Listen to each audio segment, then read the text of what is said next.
Hey guys, welcome to my YouTube channel, or welcome back if you've been here before. My name is Liz and this is Let's Get Lizical, where we do everything card making. Today I have a mini haul for you, so some things I got from Spellbinders. I'll link those down in the description below, but they had a sale on a month ago, so I ordered some things. And for the month of August, I'm going to be doing this like succulent themed title page for my planner, which is what we're doing today. It's going to be a super quick video. There's not much to it. I'm going to show you how to make your washi tape stickers into solid stickers so that they're not see-through, which I somewhat mentioned in last month's video when I did the July plan with me, because we did PET stickers and I didn't in the video make them like opaque, but I did kind of mention it. But here I'm going to be making all of the stickers opaque just by adding them to other sticker paper. So you'll see that here in a bit. But we're going to start off by ink blending the background using spiced marmalade and squeezed lemonade distress oxide inks. I find they're a little bit more opaque on this dotted grid paper, and they blend really well. I don't have to use like a ton of ink. So I'm making like this kind of like summery background. I pulled some of the colors from the stickers themselves. There were some oranges in there and kind of like limey greens, but I thought the lime green would clash a little bit too much, so I added the yellow instead, and then I sprayed it with a tiny bit of water because this is planner paper and not watercolor paper. But in order to make my washi tape stickers, which the first time I didn't even know these were cutout stickers, I thought it was just like a full sheet and you just had to fussy cut them. So the first one I tried, I cut it out and then realized after that you could peel them off and stick them. So that was really good. I got these at Dollarama here in Canada, and they were only like $1 something, I think, for 4 sheets. And they only had the one pattern, like they were all these like cactus and succulent stickers. So I just grabbed this one, thought it would be like a good, planner idea for August.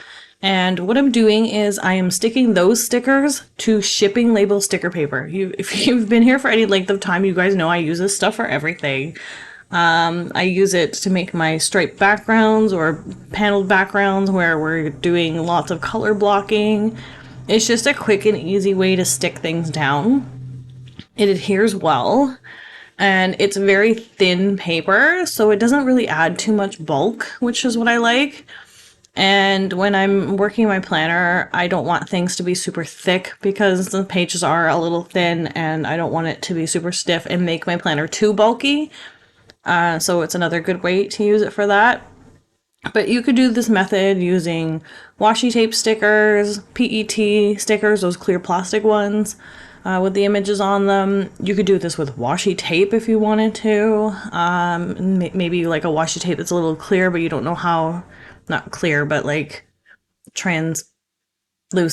I always have to think about transparent and translucent really hard. I don't know why. They're just like so close. But transparent is completely clear. Translucent is in the middle. But yeah, so if you have any kind of like stickers or washi tapes that you want to make opaque so that you can't see through them, you put them on the shipping label paper, because then it's still a sticker when you cut it out. And you don't have to worry about gluing it in or anything, because the glue also adds additional like stiffness because of the way it adheres. It kind of like spreads out, and then it just makes it like a little bit harder in those areas with the glue. So I really like the stickers for their flexibility, if that makes sense. But what I'm doing is I'm going to create this little bit of a shelf scene, floating shelf scene, and I just cut some Nina Desert Storm. This is 80 pound. It is pretty thick, but because I'm only cutting them into 1/4 inch strips, it's not going to affect the entire stiffness of like the page itself, and it's not going to add too much bulk. So I decided to do that, and then I just kind of cut them to different lengths and kind of staggered them so that I could, spread the plants throughout.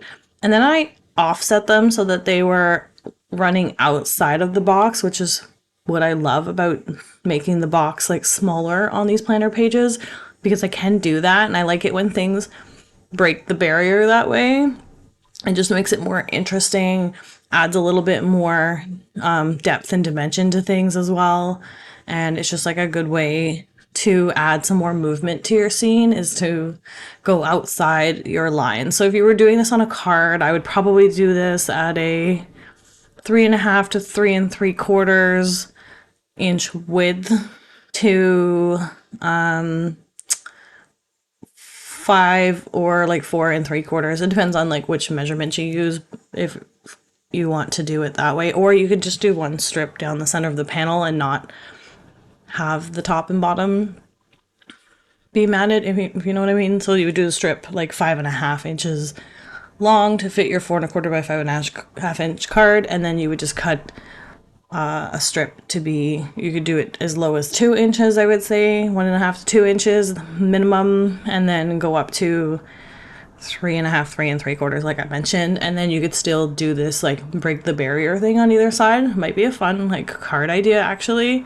I have the Mama Elephant little agenda succulent set, and that might be a good idea for like a good birthday card or a thinking of you or something. So you can apply these concepts to cards. These are just ideas that I have, and I just happen to use them for monthly title pages in my planner.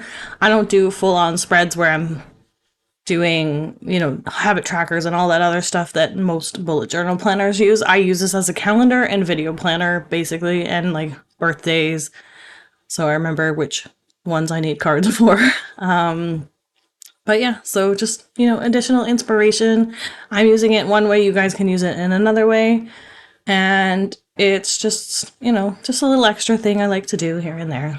But that's our page for today, guys. If you like this video, please give it a thumbs up, comment down below, and let me know your thoughts. If you're not already subscribed to my channel, please subscribe because I'd love to have you here. Hit that notification bell so you don't miss any future content, because I will have a special video coming out on Tuesday next week with a collaboration with a local artist. So stay tuned for that. And until then, I hope you guys have a great weekend, and I'll see you next time. Thanks. Bye.